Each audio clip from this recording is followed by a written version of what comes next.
Good morning, everyone. It's Anifa Menon from hearthealthbrainhealth.com, encouraging healthy grieving and mindful actions.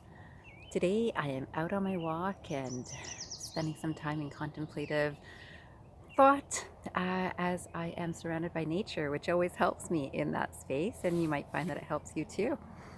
Today, the thing that is on my mind most is emotions and how much people are affected by their emotions. So, the quotation that I came across this morning was, "The more clearly you understand yourself and your emotions, the more you become a lover of what is." So, again, it says, "The more clearly you understand yourself and your emotions, the more you become a lover of what is." And I believe, for me, I really see the truth in this. And I believe this is what directed me to working with people's emotions so regularly. It's certainly what I feel is the fundamental drive behind me helping people with grief recovery. But I would love for today for me to help you understand a little bit about emotions.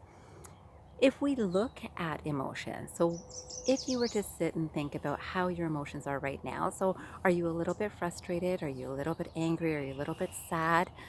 There is the emotion. And then there's the awareness that you have this emotion. And then you will have a thought, because thoughts will follow emotions. And you'll start thinking, what's making me feel this way? And you might think, oh, it's because this person said this to me, this person did this to me, this is what I heard in the news, this is the direction that is affecting my emotions. So you find the reason for the emotions, that's the mind. And when we move through the reasons for the emotions, we then switch to, how much am I thinking about the reasons? And you will find that you start pulling away from the emotion itself and switching to the thought. And when we switch to the thought, a lot of time is spent there. If you really are aware of your thinking, you'll find that I heard this on the news yesterday and it was so sad and it was so not pleasing to me.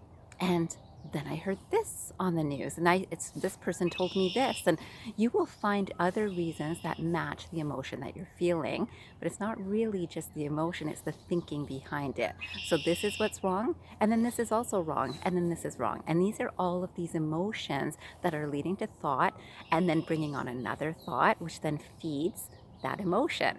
So you feel more and more of what you were originally feeling because now your thoughts are feeding that emotion. And this is a very good awareness to have so that we can control our thinking to not feed the emotion that is not useful for us, right?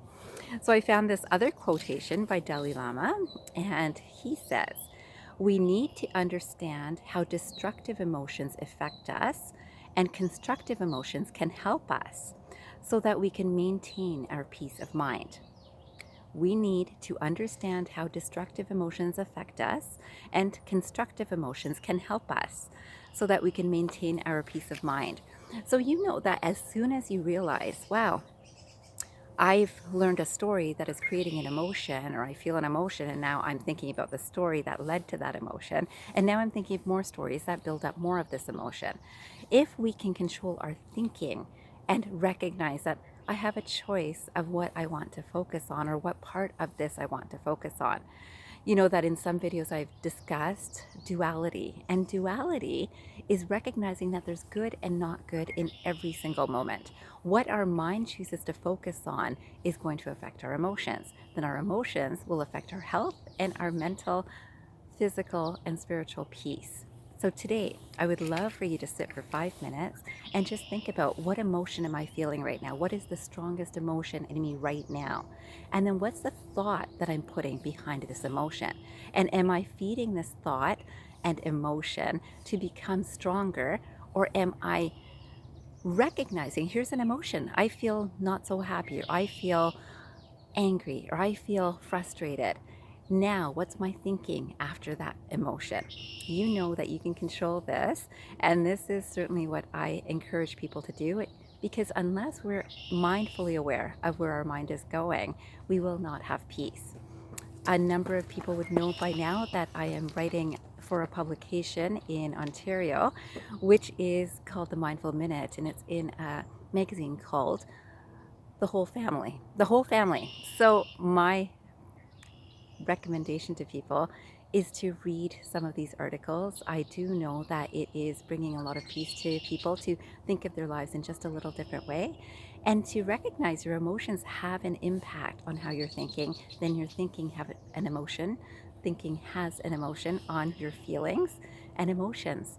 And all of this will contribute to your peace of mind. So today I hope you'll do that exercise. And I would love to leave you with one more quotation. This quotation is by Mahatma Gandhi, one of my favorites, of course. He says, "A man who is swayed by negative emotions may have good enough intentions, may be truthful in word, but he will never find the truth." And I hope that you are searching for your truth and a truth that brings you peace. I wish you a fantastic day ahead, and I hope you remember, transform your mind and transform your life. Have a great day, everyone.